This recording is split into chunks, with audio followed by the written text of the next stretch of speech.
Hello, నేను మిగిలిపోయిన చపాతి పిండితో నూడిల్స్ అయితే చేయబోతున్నాను, వెజ్ నూడిల్స్. సో మనం ఇట్లాగా 3 చపాతీలు అయితే పుల్కాలు ఇలా సాదేసుకోండి. సో ఇలాగైతే మనం మన పుల్కాల్ని జస్ట్గా ఇట్లాగా వేసేసి ఒక 1 మినిట్ పాటు ఉడికించుకోవాలి. నాకు 1 మినిట్కి ఇలాగా మంచిగా ఉడికిపోయి ఉంటే ఎంత ఉడికితే అలా తీసి చల్లారబెట్టుకోండి.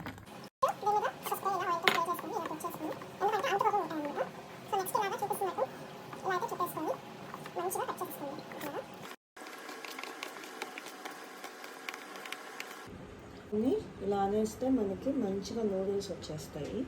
సో ఇలా చక్కగా కట్ చేసుకుంటే ఇలాగ మనకి హ్యాండ్ మేడ్ నూడిల్స్ అయితే వచ్చేస్తాయి. దీన్ని నూడిల్స్ అంటారా, స్పగెటీ అంటారా, మీ ఇష్టము.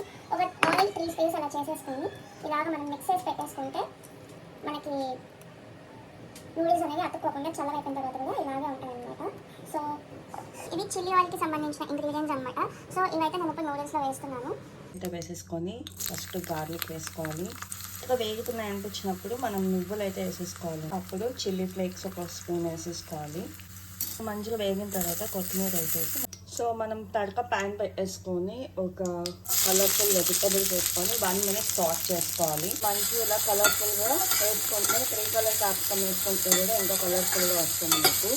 సో ఒక 1 మినిట్ ఇలాగా సాట్ చేసేసుకోండి. వెజ్జీస్ అయితే మనకి మంచిగా ఉడికిపోయాయి. ఇప్పుడైతే ఈ నూడిల్స్ ఇందులో వేసేస్తాము. మనం చేసి పెట్టుకున్న చిల్లీ ఆయిల్ కూడా ఇందులో వేసేద్దాం. జెంటల్గా టాస్ చేయాలి, లేకుంటే ఈ నూడిల్స్ విరిగిపోతాయి. సో ఇలా జెంటల్గా టాస్ చేసుకుంటే ఇలా పొడి పొడిగా వచ్చేస్తాయి. ఆయిల్ కూడా ఎక్కువ పట్టదు. ఒక 5 మినిట్స్ అయితే దీన్ని మగ్గిద్దాం. 2-3 మినిట్స్కి అయితే మంచిగా మగ్గేస్తుంది అనమాట. లాస్ట్లో కొత్తిమీర చల్లేసుకుంటే రెడీ. 5 మినిట్స్ తర్వాత రెడీ చేసుకుంటే వేడి వేడి నూడిల్స్ అయితే రెడీ అయిపోతుంది. మీకు కావాలి అంటే టొమాటో సాస్ ఎక్కువ యాడ్ చేసుకోండి. నేనైతే ఫ్లేవర్ కోసం కొంచెం యాడ్ చేశాను. Thank you for watching. Bye bye.